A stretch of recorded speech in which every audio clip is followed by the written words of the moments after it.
आचार्य रमेश जी,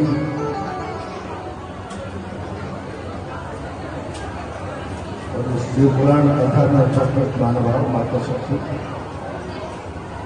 और आचार्य श्री के श्रीमुख से पिछले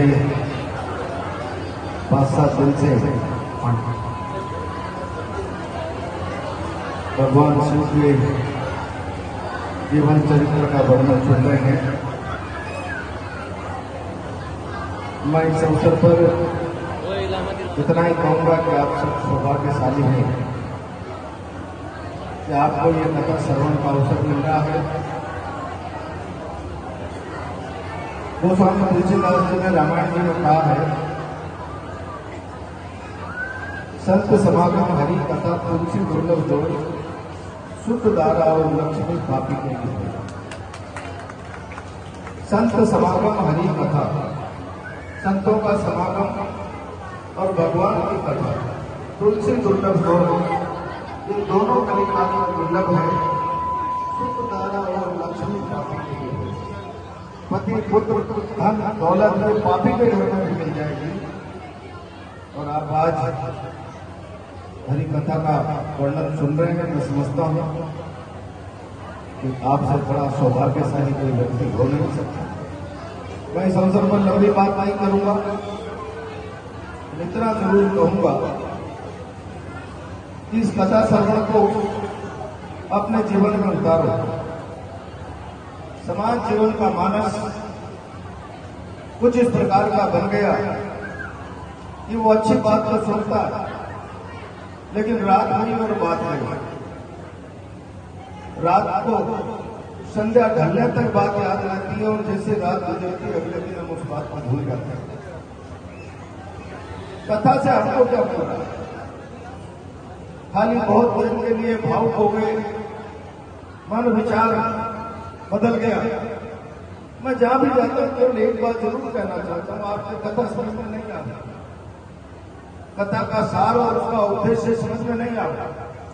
केवल एक बात समझ में आ जाता कि भगवान का जीवन चरित्र सुनते सुनते सुनते सुनते कभी आपका हृदय भावुक हो जाए और अश्रुधारा बहने लग जाए तो समझ लो वो भगवान शंकर का श्रावण का मास हो गया, जब आसमान से बारिश गिर रही है और धरती की कोप उर्वरा बनकर सबसे श्यामला बन रही है। आपकी आंख का आंसू आपके हृदय को सिंचित कर देता है और सिंचित हृदय में विचारों की उर्वरा फसल पैदा होती है आंसू की धुलाई से। एक क्षण के लिए भी आप भावुक होकर मन निर्मल कर बैठे तो उस मन निर्मल में उच्च विचारों की स्थिति बढ़ती और उच्च विचार सदकर्मों की ओर ले जाते हैं।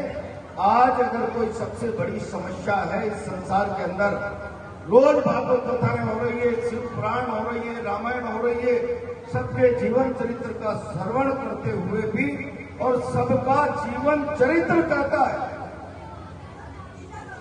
रामायण ले लो, गुरु ग्रंथ ले लो, बाइबल ले लो, गीता में तो कहा है कर्मण्यवाधिकारस्तु मा फलेषु कदाचन, कर्म कर फल की इच्छा मत कर। रामायण जी में भी लिखा है कर्महीन नर पावत नहीं, जो कर्म नहीं करता वो पाता नहीं।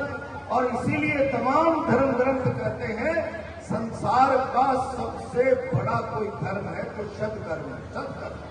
और आज समाज में सत्कर्मों की स्थिति समाप्त हो गई।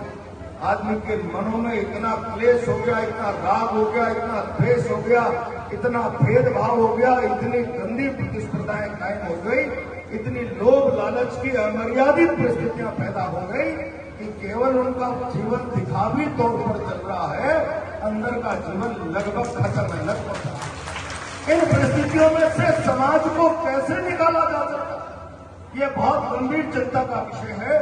और ये निकलेगा तो इन कथाओं से रस बहेगा, आपके मन की आत्मा की सिंचाई और धारा से एक भाव से करेगा। और वो निर्मल मन जब उच्च विचार के स्थान बनेगा, उच्च विचार आपको सत्कर्मों की ओर ले जाएगा।